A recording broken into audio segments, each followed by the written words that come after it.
Hi there, John here again with SolidCAM Professor. In this video, we have an assembled tool item, which is displayed here in the Tool Item Manager.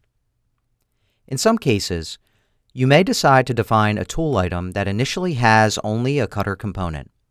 This is the very least that's needed for the tool definition when working at the operations stage. Therefore, the focus of this video will be defining the cutter component while at the same time describing the tool item component data. The tool item component data is displayed here on the right-hand side of the ToolKit dialog box. This is where we can define and manage complete information about the tool item and its assembled components. There is the data toolbar on the far right, and next to it is the corresponding data pane. The data toolbar buttons and data pane parameters and options will vary depending on your selection in the tool item tree. Regardless of the selection, first on the toolbar is the quick access data. Available to us in one place, we can quickly and easily manage important aspects of the tool item. There are the tool item identifiers such as tool number, tool ID, and the tool offset parameters. If needed, we can also set the tool item as permanent, change the toolpath color used for simulation, as well as modify the mounting position of the tool item on the CNC machine. Next on the toolbar is the topology data. This is always shown by default, whether it's upon adding a cutter component to the tool table or when choosing a tool item in the list to view, edit, or select it. Also, you'll notice the familiar tool parameters, which are very similar to how they appeared in Classic Tool Table.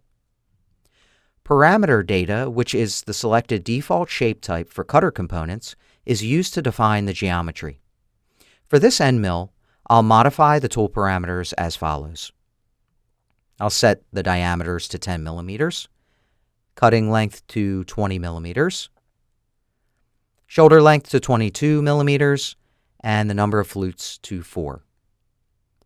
If preferred, the cutter geometry can be specified using a different shape type option.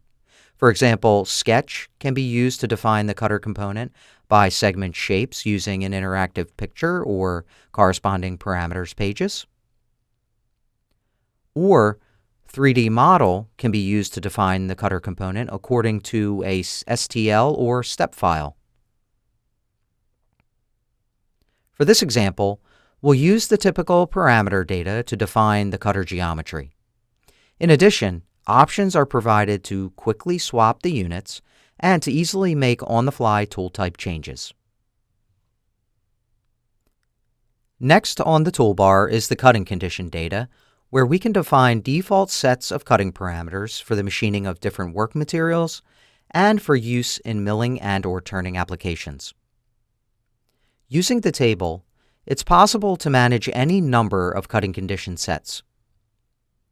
For each set, we can specify its default feed and spin data as well as its default coolant options.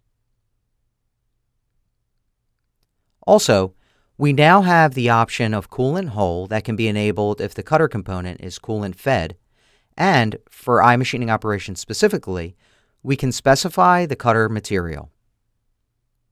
Next on the toolbar is the connection data, where we can manage the geometric relationships between all components in the tool item assembly. In short, the mounting position of each component is affixed or connected to the joint coordinates position of the higher component in the tool item tree. I'll talk more about connection data in the next video and in a later video on tool assemblies libraries. Next, we'll look at the tool item's offset data, which can be viewed and edited by first selecting Cutting Point in the Tool Item Manager. This is where we can manage cutting point definitions and the relative tool offset parameters for identifying the tool item's default position in the tool offset table of the CNC machine. The tool preset options are activated only if your CNC machine supports tool presetting and if in the VMID file, tool measure and/or check tool breakage is set accordingly. Now I want to talk briefly about cutting points. SolidCAM's toolkit supports multiple cutting points on a single cutter component. Taking a simple example, let's say you want to use both top and bottom cutting faces of a slot mill. After adding a slot mill to the tool table, we can use the Tool Item Manager to add another cutting point, like so. The different cutting point parameters can then be modified as necessary. The tool item with either cutting point definition can be easily selected in the tool table list for use in your operations.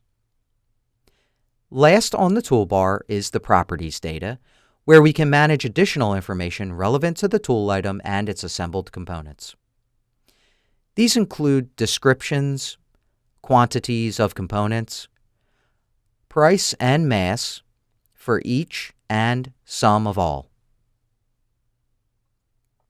as well as many others. Next, we'll look at how to manage the remaining components in the tool item assembly.